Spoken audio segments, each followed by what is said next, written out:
Hello friends, मैंने आपसे पहले भी बोला था कि मैं यूपी पीजीटी एग्ज़ाम का आपको क्वेश्चन पेपर सॉल्व कराऊंगी।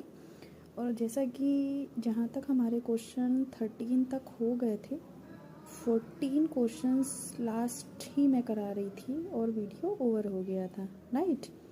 तो हम 14 से स्टार्ट करते हैं। 14 क्वेश्चन नंबर है हमारा विशेष आहरण अधिकार, जिसे हम STRS-IMF की मुद्रा है, यह किसके रूप में होती है? ठीक है, कागजी मुद्रा के रूप में। एक सममित बंटन हेतु विषमता बीटा 1 होगी, क्या होगी? 0 होती है।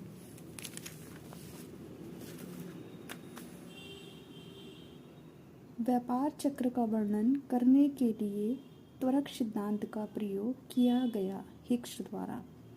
घटकों के ह्रासमान प्रतिफल का नियम प्रासंगिक है लघु अवधि में। कार्टेल का भाग है अल्पाधिकार का। जब आप मार्केट पढ़ेंगे, बेसिक पढ़ें या एडवांस लेवल पे पढ़ें, तो आपको समझ आ जाएगा कि जो ओलिगोपोली मार्केट होती है वो हमारी कहीं ना कहीं कार्टेल की होती है। अनुचित व्यापार व्यवहार किसमें शामिल किया जाता है? MRTP एक्ट में। वह कथन चुनिए जो ऋण जाल की संकल्पना को सही परिभाषित करता है। उसमें से हमारा कौन सा ऑप्शन है? सी ऑप्शन सही है। एक स्थिति जब एक अर्थव्यवस्था पिछली उधारियों की ब्याज चुकाने तक के लिए उधार लेती है।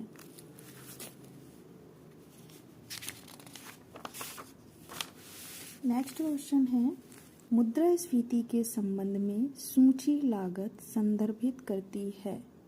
सेकंड वाला आंसर हमारा ठीक है, बदलती मूल्य सूची की लागत। निम्नलिखित में से कौन सा कथन सत्य है?